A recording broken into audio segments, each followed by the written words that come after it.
Sophia Nunez was not the kind of person who disappeared. She had plans. She had routines. She had people who expected to hear from her. And yet, on an ordinary day, on an ordinary road, beside a place almost no one noticed, Sophia vanished. Not in the middle of the night. Not after an argument. Not while running away from anything. She disappeared in the middle of her life. And that is what made her case so haunting. Because mysteries like this don't begin with chaos. They begin with normal. Sophia was known for keeping in touch. She checked in. She showed up. When she said she'd be somewhere, she was there. So when she didn't arrive where she was supposed to be, concern didn't start as panic. It started as confusion. Maybe her phone died. Maybe she was running late. Maybe something small had come up. But as the hours passed and her silence stretched longer than it ever had before, confusion gave way to something colder. Fear. Calls went unanswered. Messages unread. The people closest to her began retracing the day, the last conversation, the last time anyone had seen her, the last place she was known to be. Everything pointed to one simple fact. Sophia had been driving. Not far. Not on a long trip. Just along familiar roads she had taken many times before.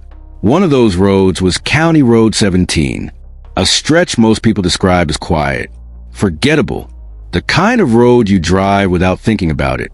And that was exactly the problem. Because when Sophia failed to return and her phone stopped responding, and no one could say where she went after that drive, there was nothing dramatic to chase. No crash scene, no abandoned car, no witnesses with clear answers. Just a young woman who entered an ordinary afternoon and never came out the other side. When her family contacted authorities, officers treated it seriously from the beginning. They gathered timelines.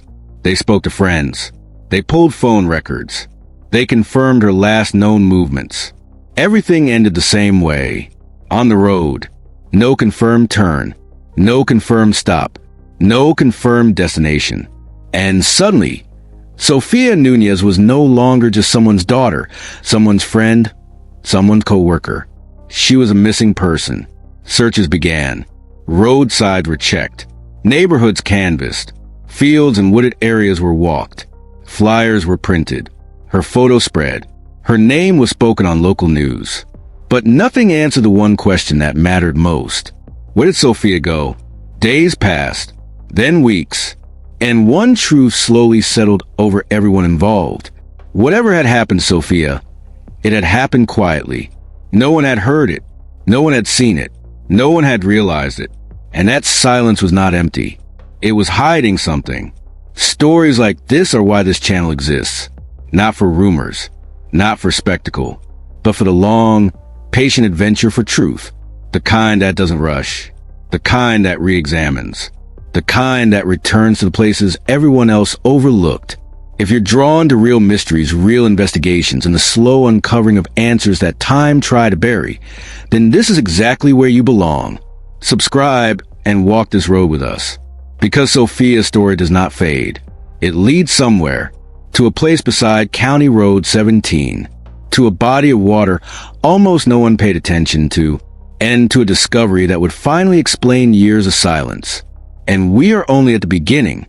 The official search for Sophia Nunez began the same way most missing person cases do, with urgency, with hope, with the belief that answers were close. Detectives started by reconstructing her final day in detail. Every phone call, every message, every known movement. They spoke with the people who had been with her most recently, family members, friends, co-workers, anyone who might have seen or heard from her in the hours before she vanished. What they found only deepened the mystery. Sophia had not argued with anyone. She had not made unusual plans. She had not packed belongings or withdrawn money. She had not hinted at fear, trouble, or leaving. Her life showed no signs of rupture. Her phone records placed her moving normally through the day.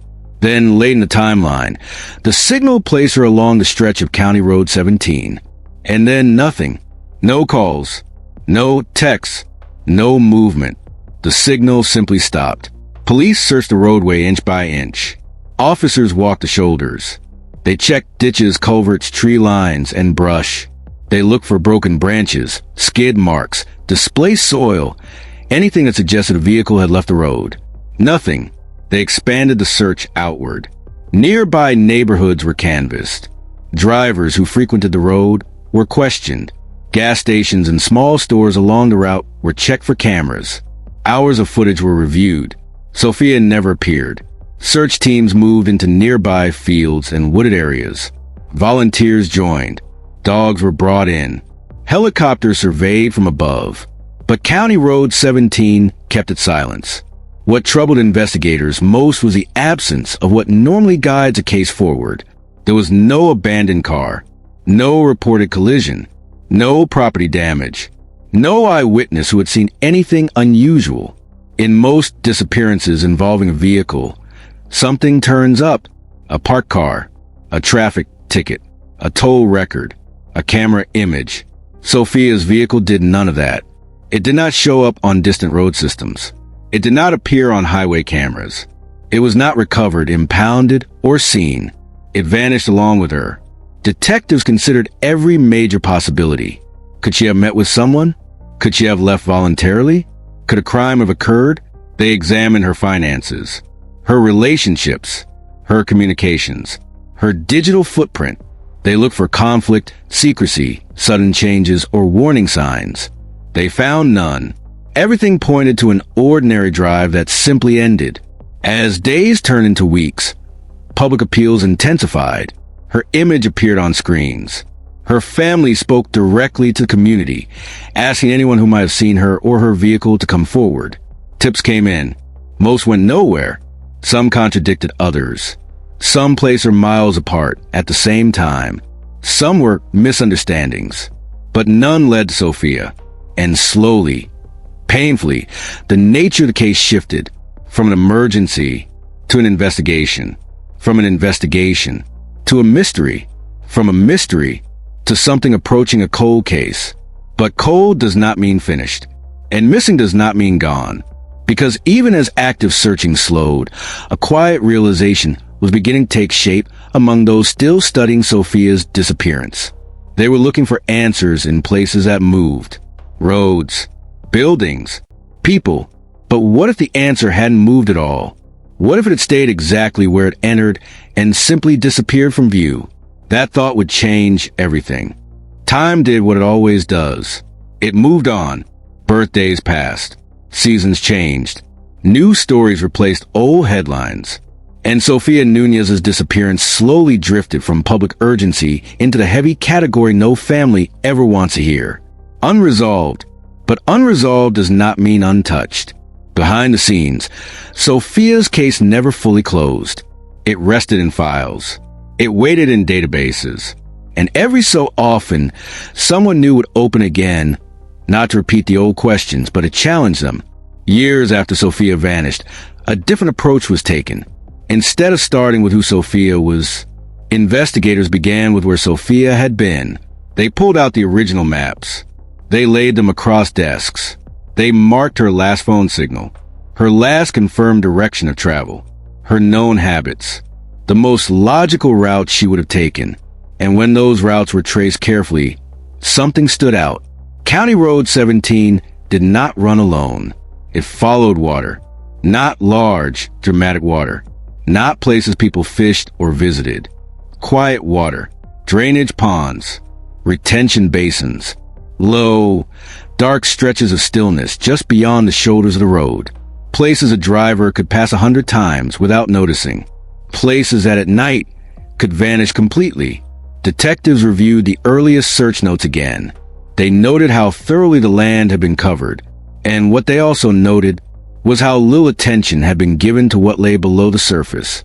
In the beginning, there had been no reports of crash, no obvious broken rails, no visible disturbance in the water. The pond beside the road had looked calm, empty, ordinary, and so they had been walked past. But new investigators had the advantage of hindsight. They had studied other cases. Cases where people disappeared after everyday drives. Cases where years later, vehicles were found in water just yards from where they were last seen. Cases where the surface told one story and the bottom held another. They drove County Road 17 themselves, slowly.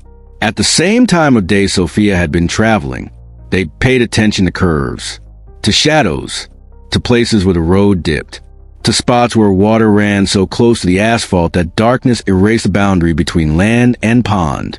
And one location kept pulling their attention back. A pond sitting quietly beside the road. Not large, not dramatic, but deep enough, still enough, and positioned in a way that made one unsettling possibility impossible to ignore.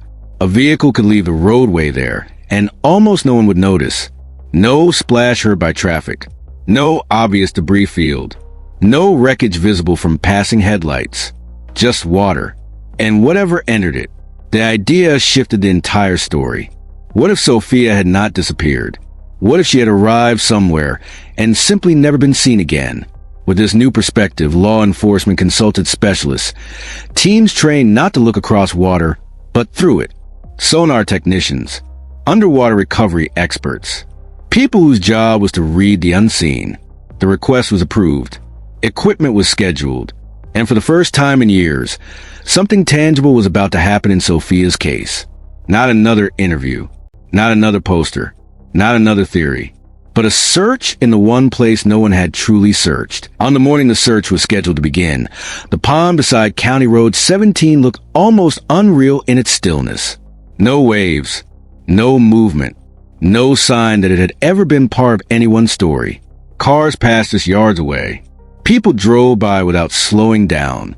Most of them had probably passed this same stretch hundreds of times. None of them knew what might be below. The team did not rush into the water. They never do. Instead, a small sonar unit was guided slowly across the surface, sending invisible signals downward. On a nearby screen, the bottom of the pond began to take shape. Soft contours, natural dips, scattered debris. For several passes, there was nothing. Then, on another sweep, the image changed. A dark outline appeared where no outline should have been. Too wide, too defined, too structured. The operator adjusted the scan, slowed it, ran it again. The shape remained. Long, solid, unnatural. The screen didn't show detail, but it didn't need to. Everyone present understood what they were seeing. Something large rested on the bottom of the pond, and it was not part of nature. The coordinates were marked. The team repositioned. Only then were divers deployed. They entered carefully, guided by sonar, lines, and hand signals. The water was murky, the visibility limited. Progress was slow, deliberate, silent. Minutes passed. Then the message came through. They had located a vehicle, submerged, upright, resting quietly on the pond floor. From the surface, nothing had ever suggested it was there. No part of it broke the waterline. No reflection gave it away. No disturbance betrayed it. The pond had done what ponds often do. It had hidden the truth. Authorities secured the area immediately. Recovery preparations were made. When the vehicle was slowly brought closer to the surface, water cascading from it, investigators were able to confirm what they had feared and hoped. It matched Sophia Nunez's missing car. Years of not knowing crystallized into a single, undeniable reality. Sophia had not vanished into thin air. She had gone into the water. The car's position told its own story. There were no signs of a high-speed crash. No evidence of another vehicle. No indication of interference.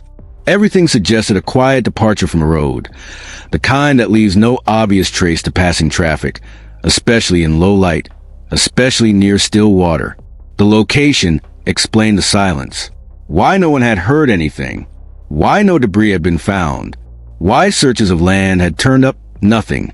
The answer had been beside the road the entire time, just out of sight. Word reached Sophia's family, and with it came emotions that rarely exist separately. Grief and release. Because as painful as the discovery was, it ended something that had been even harder to carry. The not knowing. Once the vehicle was recovered from the pond beside County Road 17, the long, painful uncertainty surrounding Sophia Nunez finally gave way to understanding. Investigators examined everything carefully. The position of the car, the surrounding terrain, the timeline of her disappearance, and the physical evidence. What emerged was not a story of pursuit or secrecy or hidden enemies. It was a story of how easily an ordinary moment can slip into tragedy. The pond's edge sat closer to the roadway than most people realized. At certain points, especially in low light, the boundary between pavement and water nearly disappeared. There were no tall barriers, no dramatic drop-offs visible from a moving car, no clear warning that water lay just beyond the shoulder. Authorities concluded that Sophia's drive likely continued as normal until it didn't. A missed curve, a moment of disorientation. A second too late, the car left the roadway quietly and entered the pond in a way that created no obvious scene. No major debris, no visible wreckage, no disturbance that would have drawn attention from passing drivers. And once submerged, the vehicle did what water allows so easily. It vanished. Over time, natural sediment and stillness concealed it further. Seasons passed over it. Traffic flowed beside it. Life continued just yards away from where Sophia's story had stopped. This discovery answered the questions that had haunted everyone.